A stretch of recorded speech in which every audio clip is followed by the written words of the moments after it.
چٹان کے آخری سرے پر واقع چبوترے سے ایک طرف دریائے جہلم تو دوسری طرف پونچھ کی خاموش لہروں کا نظارہ ہوتا ہے۔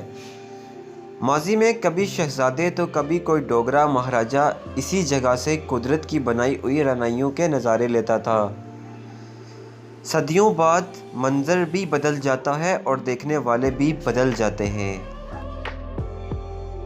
وہ چبوترے جہاں سے شہزادے اور ڈوگرا مہاراجے دو دریاؤں کا نظارہ کیا کرتے تھے، مٹی کے ڈھیر کا منظر پیش کر رہا ہوتا ہے۔ پتھر کی وہ چوڑی فصیل جن پر چلتے ہوئے پہرے دار گرد و نواح سے آنے والے حملہ آوروں پر نظر رکھتے تھے، آج کل ویرانی کا منظر پیش کر رہے ہیں۔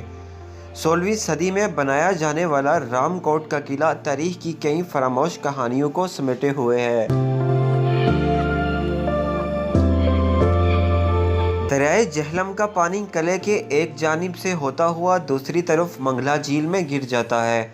بدلتے موسموں کے ساتھ ساتھ پانی کا رنگ بھی بدلتا رہتا ہے، کبھی مٹیالہ، کبھی سبز تو کبھی نیلگوں، لیکن ہر نظارہ آنکھوں کو ٹھنڈک ضرور پہنچاتا ہے۔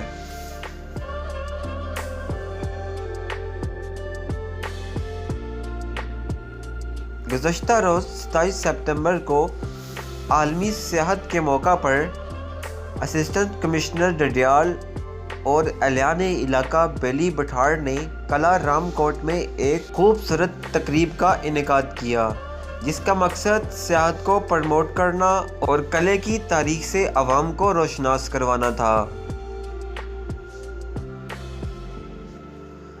تقریب کے مہمان خصوصی وزیر حکومت راجہ جاوید اقبال تھے۔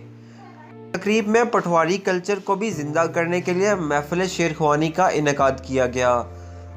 آزاد کشمیر اور پاکستان بڑھ سے عوام الناس نے بھرپور شرکت کی۔ اس کے علاوہ سیاسی، صحافی اور سماجی تنظیموں نے بھی شرکت کی۔ عوام الناس کو واٹر بوٹ کے ذریعے قلعہ رام کوٹ تک لایا گیا۔ اس موقع پر عوام الناس کا کہنا تھا کہ وہ اس قلعے سے ناواقف تھے۔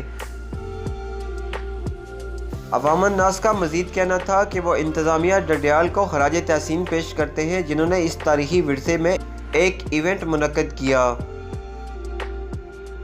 تاکہ عوام الناس اپنے تاریخی ورثے سے روشنائی حاصل کر سکے۔